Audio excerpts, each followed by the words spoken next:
யோசிச்சு பாருங்க, உங்க பாத்ரூம்ல நீங்க தினமும் பயன்படுத்துற ஒரு பொருள்ல ஒரு பெரிய ஆபத்து ஒளிஞ்சிருக்கலான்னு நம்புவீங்களா?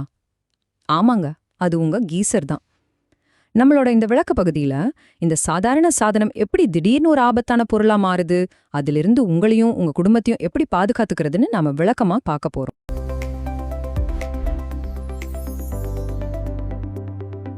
கீசர்னு சொன்னதும் உங்களுக்கு என்ன ஞாபகம் வருது? ஒன்னு, இயற்கையோட அற்புதம். அதாவது பூமிக்கு அடியிலிருந்து சூடான நீரை பீச்சி அடிக்கிற ஒரு அபூர்வமான நிகழ்வு. இன்னொன்னு, நம்ம எல்லாரோட வீடுகள்லயும் இருக்கிற வாட்டர் ஹீட்டர். இந்த ரெண்டுக்கும் நடுவுல இருக்கிற வேறுபாடு தான் நாம இன்னைக்கு பேச போற விஷயத்தோட ஆரம்ப புள்ளி. ஒன்னு இயற்கையோட சக்தி, இன்னொன்னு நம்ம அன்றாட வசதி. ஆனா நமக்கு வசதியா இருக்கிற இந்த சாதனம் எப்படி ஒரு பெரிய ஆபத்தா மாற வாய்ப்பிருக்கு? வாங்க, அத பத்தி தான் நாம இப்ப ஆழமா பார்க்க போறோம். சரி, இன்னைக்கு நாம என்னென்ன தலைப்புகள்ல பார்க்க போறோம்னா, முதல்ல கீசர்களோட 2 உலகங்கள், அப்புறம் நம்ம பாத்ரூம்ல இருக்கிற ஆபத்து, அது ஏன் நடக்குது, அதை தடுக்க நாம என்ன செய்யணும்னு ஒரு செக்லிஸ்ட், கடைசியா ஒரு முக்கியமான முடிவுரை. இயற்கை கீசர்கள் ரொம்பவே அரிதானது. ஆனா நம்ம வீட்டு கீசர்ஸ் அப்படி இல்ல. அதுல பாத்தீங்கன்னா சூடு, பிரஷர், கரண்ட், தண்ணி, இந்த 4 விஷயமும் ஒரே இடத்துல ஒன்னு சேருது. இதுதான் இதை ரொம்ப யூஸ்ஃபுல்லாவும் ஆக்குது. அதே சமயம் நாம கொஞ்சம் கவனக்குறைவா இருந்தா ரொம்ப டேஞ்சரஸ் ஆனதாவும் மாத்திடுது. சரியா மெயின்டைன் பண்ணாத ஒரு கீசர் உண்மையை சொல்லணும்னா ஒரு டைம் பாம் மாதிரி தான். இதுல 3 பெரிய ஆபத்து இருக்கு. 1, அது வெடிக்கலாம். 2வது, கரண்ட் ஷாக் அடிக்கலாம். 3வது, கொதிக்கிற தண்ணி பட்டு தீக்காயம் ஏற்படலாம். இதுல எது நடந்தாலும் விளைவுகள் ரொம்பவே மோசமா இருக்கும். குறிப்பா கரண்ட் ஷாக் ரொம்பவே கொடூரமானது. ஏன்னா பாத்ரூம் எப்பவுமே ஈரமா இருக்கும் இல்லையா? அந்த ஈரப்பதம் கரண்ட்டை சுலபமா நம்ம உடம்புக்குள்ள கடத்திடும். ஒரு சின்ன வயர் கோளாறு கூட மரணத்தை ஏற்படுத்திடும். இதுக்கு ஒரு நிஜ சம்பவம் கூட இருக்கு. ஈராக்ல ஒரு ராணுவ வீரர் கீசர்ல இருந்த ஃபால்ட்டி வயரிங்னால குளிக்கும் போதே கரண்ட் ஷாக் அடிச்சு இறந்து போயிருக்காரு. பாருங்க, இது எவ்வளோ பெரிய ஆபத்துன்னு. இதை கண்டிப்பா தவிர்த்தே ஆகணும். சரி, இந்த கீசர்லாம் ஏன், எப்படி ஃபெயில் ஆகுது, அதுக்கு பின்னாடி இருக்கிற டெக்னிக்கல் விஷயங்களை இப்ப சிம்பிளா புரிஞ்சுக்கலாம் வாங்க. கீசர் வெடிக்கிறதுக்கு முதல் காரணம் அதுல இருக்கிற பிரஷர் ரிலீஃப் வால்வ் வேலை செய்யாம போறதுதான். இது ஒரு சேஃப்டி டிவைஸ் மாதிரி. டேங்குக்குள்ள பிரஷர் ரொம்ப அதிகமாயிடுச்சுன்னா இந்த வால்வ் ஆட்டோமேட்டிக்கா ஓபன் ஆகி அந்த எக்ஸ்ட்ரா பிரஷரை வெளியேற்றிடும். ஆனா இது வேலை செய்யலன்னா என்ன ஆகும்? பிரஷர் மொத்தம் உள்ளேயே தங்கி ஒரு பெரிய விபத்துக்கு வழிவகுத்துரும். சரி, இந்த முக்கியமான சேஃப்டி வால்வு ஏன் ஃபெயில் ஆகுது? சில சமயம் அதை சரியா ஃபிட் பண்ணாம இருப்பாங்க, இல்லனா சுத்தமா ஃபிட்டே பண்ணாம விட்டுடுவாங்க. நம்ம தண்ணியில இருக்கிற உப்பு படிஞ்சு அதை அடைச்சிடலாம். எல்லாத்துக்கும் மேல யாருமே அதை டெஸ்ட் பண்ணி பார்க்கறதே இல்ல. அதனால நமக்கு தேவைப்படும் போது அது கைவிட்டுடும்.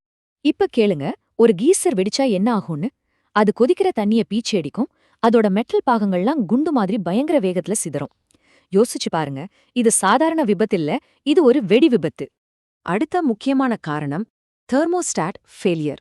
தெர்மோஸ்டாட் தான் தண்ணியோட சூட்டை கண்ட்ரோல் பண்றது. அது ரிப்பேர் ஆயிடுச்சுன்னா கீசர் தண்ணிய சூடு பண்றது நிறுத்தவே நிறுத்தாது. தண்ணி கொதிச்சுக்கிட்டே இருக்கும், நமக்கே தெரியாம உள்ளுக்குள்ள பிரஷர் பயங்கரமா ஏறிக்கிட்டே போகும். 60 டிகிரி செல்சியஸ். இந்த நம்பரை நல்லா ஞாபகம் வச்சுக்கோங்க.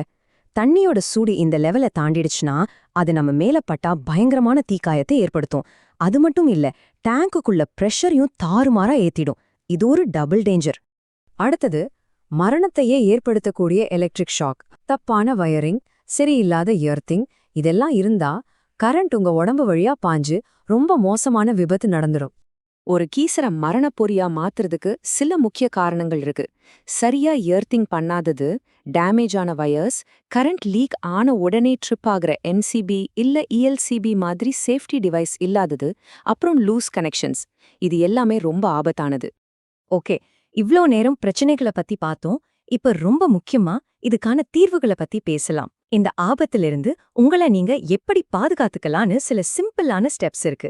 வாங்க அத பார்க்கலாம். இனிமே எச்சரிக்கை மட்டும் இல்ல, செயல்ல இறங்கணும்.